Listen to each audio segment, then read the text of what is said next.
नमस्कार दोस्तों, स्वागत है आपका आज के इस वीडियो में। वैसे कहा जाता है कि इंडिया का एजुकेशन सिस्टम बहुत ख़राब है। यहाँ एजुकेशन सिस्टम में बहुत कमियां हैं। लेकिन क्या आप जानते हैं दुनिया की 500 कंपनियों में से, टॉप 500 कंपनियों में से 30% से ज़्यादा के सीईओ भारतीय मूल के हैं। मतलब 500 में से लगभग 150 कंपनीज के जो सीईओ हैं वो भारतीय हैं। यही संयोग की बात नहीं है, बल्कि ये हमारी शिक्षा प्रणाली की ताकत है, जो हमें समस्याओं का समाधान करना और कठिन परिस्थितियों में भी काम करने का हुनर सिखाती है। आज हम बात करेंगे उन 150 में से कुछ 10 भारतीयों की जिन्होंने अपनी पढ़ाई भारत से की और दुनिया में अपने परचम लहराया है। ये लोग आज गूगल, माइक्रोसॉफ्ट जैसी बड़ी कंपनियों में ना सिर्फ काम कर रहे हैं बल्कि कंपनीज को लीड कर रहे हैं। आज हम इन 10 प्रभावशाली लोगों की पूरी कहानी जानेंगे। हम जानेंगे कि इनका बचपन कैसा था, इन्होंने कहाँ से पढ़ाई की, इनका संघर्ष और दुनिया के शीर्ष पर ये कैसे पहुंचे। तो बने रहिए हमारे साथ, क्योंकि ये कहानियाँ आपको बहुत प्रेरित करने वाली हैं। तो दोस्तों, आज की पहली कहानी है गूगल के सीईओ सुंदर पिचई की। इनका जन्म 1972 में एक मध्यम वर्गीय परिवार में हुआ था। इनके पिताजी इंजीनियर थे और माता स्टेनोग्राफर। इन्होंने आईआईटी खड़गपुर से मेटलर्जी में इंजीनियरिंग की। दिलचस्प बात यह है कि आईआईटी में उनका पहला साल बहुत ही संघर्षपूर्ण रहा, क्योंकि उन्हें कंप्यूटर की बजाय मेटलर्जी में एडमिशन मिला था। बट उन्होंने हार नहीं मानी और अपने इंटरेस्ट के अनुसार सॉफ्टवेयर की तरफ रुख किया। उन्होंने 2004 में गूगल ज्वाइन किया। उसके बाद उन्होंने क्रोम ब्राउज़र, क्रोम ओएस जैसे प्रोडक्ट डेवलप किए। 2015 में वो गूगल के सीईओ बने, पर वो इतने में रुके नहीं। 2019 में गूगल की पेरेंट कंपनी अल्फाबेट के सीईओ बने, जिस पद पर वो आज भी विराजमान हैं और गूगल को बहुत आगे लेकर के जा रहे हैं। सुंदर पिचई की सफलता का राज है नई चीज़ों को सीखने की ललक और टीम को साथ लेकर चलने की क्षमता। वो कहते हैं कि मैं हमेशा कोशिश करता हूं कि अपने कंफर्ट जोन से बाहर निकलूं, क्योंकि सफलता कंफर्ट जोन के बाहर ही मिलती है। और इस कड़ी में हमारा दूसरा नाम है सत्य नडेला। ये माइक्रोसॉफ्ट के सीईओ हैं। अब हम बात करेंगे सत्य नडेला के बारे में। इनका जन्म 1967 में हैदराबाद में हुआ था, एक तेलुगु परिवार में। इनके पिता आईएएस थे। बचपन से सत्य नडेला को क्रिकेट खेलने का बहुत शौक था, पर एक दिन क्रिकेट खेलते समय इनके पैर पे चोट लग गई और उसके बाद वो क्रिकेट पे फोकस नहीं कर पाए। उन्होंने मणिपाल इंस्टीट्यूट से इलेक्ट्रिकल इंजीनियरिंग की और अमेरिका में जाके कंप्यूटर साइंस में मास्टर्स किया। 1992 में माइक्रोसॉफ्ट ज्वाइन किया। उसके बाद उन्होंने क्लाउड कंप्यूटिंग और ऐसे प्रोडक्ट डेवलप किए। 2014 में वो माइक्रोसॉफ्ट के सीईओ बने और वहाँ पे उन्होंने माइक्रोसॉफ्ट का वर्किंग कल्चर को बदला और उसी की बदौलत आज की तारीख में माइक्रोसॉफ्ट लगभग 2 ट्रिलियन से भी ज़्यादा की कंपनी बन चुकी है।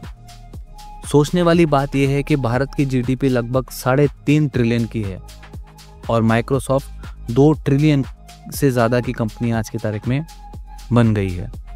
सत्य नडेला कहते हैं कि क्रिकेट ने मुझे टीम वर्क सिखाया और साथ में पेशेंस सिखाया, जिसकी बदौलत मैं आज इतना सक्सेसफुल हो पाया हूँ। और उनकी जो बायोग्राफी है हिट रिफ्रेश, बहुत पढ़ने लायक है। उसको एक बार आप ज़रूर अपने जीवन में पढ़ें। जो तीसरा नाम आता है वो आता है इंदिरा नूई। ये पेप्सी को, जो पेप्सी हम पीते हैं कोल्ड ड्रिंक, उसके पूर्व सीईओ हैं। तो इनका जन्म 1955 में चेन्नई के तमिल ब्राह्मण परिवार में हुआ।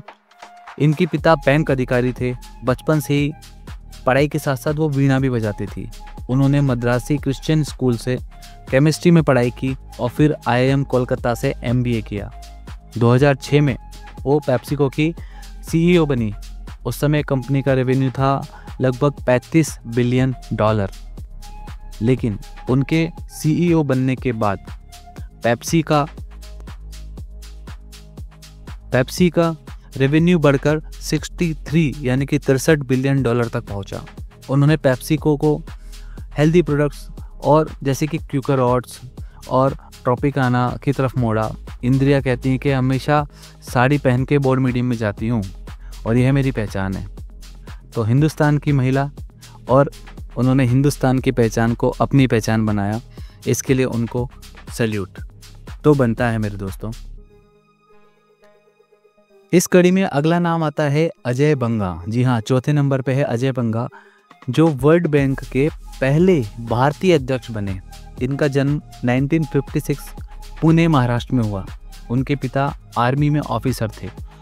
उन्होंने दिल्ली के सेंट जेवियर्स कॉलेज में इकोनॉमिक्स की पढ़ाई की और फिर वो IIM अहमदाबाद से MBA किया। उन्होंने अपना करियर नेस्ले, पेप्सिको और बहुत सारी बड़ी बड़ी कंपनियों में बनाया।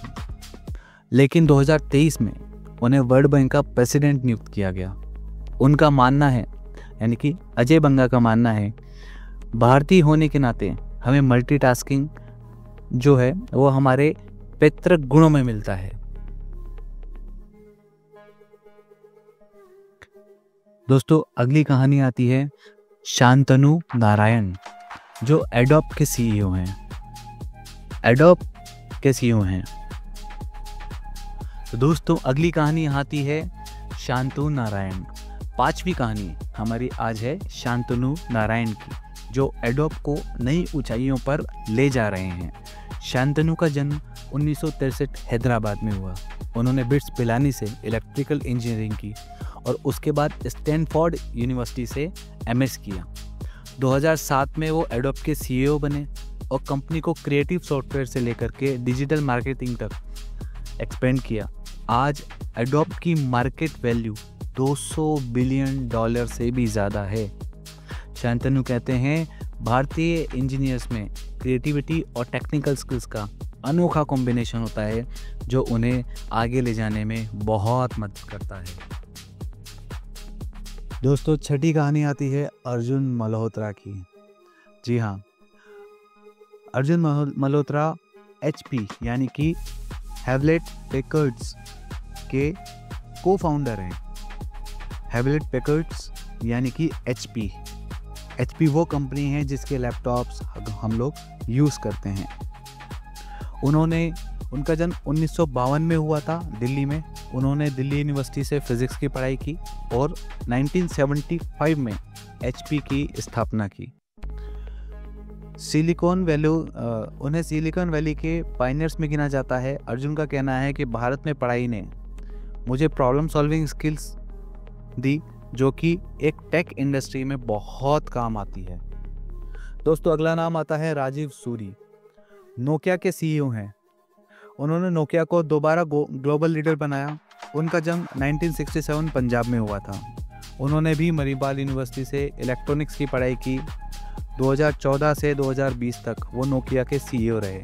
उन्होंने नोकिया को स्मार्टफोन मार्केट में वापस लाने का काम किया। राजीव कहते हैं भारतीय इंजीनियर्स में इनोवेशन और परसिस्टेंस का अनोखा मेल होता है। अगली कहानी जो आती है, नवी कहानी, वो विनोद खोसला की। उन्होंने सन माइक्रोसिस्टम की स्थापना की। विनोद IIT दिल्ली से इलेक्ट्रिकल इंजीनियरिंग की और 1982 में उन्होंने सन माइक्रोसिस्टम की स्थापना की। सन माइक्रोसिस्टम के बारे में बता दूं, ये वही कंपनी है जिसने दुनिया को जावा जैसी प्रोग्रामिंग लैंग्वेज दी। वो कहते हैं, विनोद कहते हैं कि भारत में पढ़ाई ने मुझे आउट ऑफ द बॉक्स सोचना सिखाया, जिसकी वजह से मैं आज इतनी तरक्की कर पाया। दोस्तों 10वीं जो कहानी है वो है लक्ष्मी मित्तल की। जी हाँ, वही लक्ष्मी मित्तल जिन्हें स्टील किंग भी कहा जाता है। दुनिया के सबसे बड़ी स्टील उद्योगपतियों में से एक हैं। लक्ष्मी मित्तल कोलकाता के सेंट जेवियर्स कॉलेज में कॉमर्स की पढ़ाई की और उनकी जो कंपनी है वो आज दुनिया की सबसे बड़ी कंपनियों में से एक है। वो कहते हैं कि भारत में पढ़ाई ने मुझे बिजनेस की बारीकियां सिखाई। किस तरह भारत। दोस्तों ये 10 कहानियां जो हम सबको प्रेरित करती हैं और आगे भी करती रहेगी। आप भारत की शिक्षा प्रणाली के बारे में क्या सोचते हैं? कमेंट करके ज़रूर बताएं और इस वीडियो को हर एक स्टूडेंट तक, हर एक पेरेंट्स तक ज़रूर पहुंचाएं जो भारत की शिक्षा प्रणालियों में कमियां ढूंढते हैं। धन्यवाद।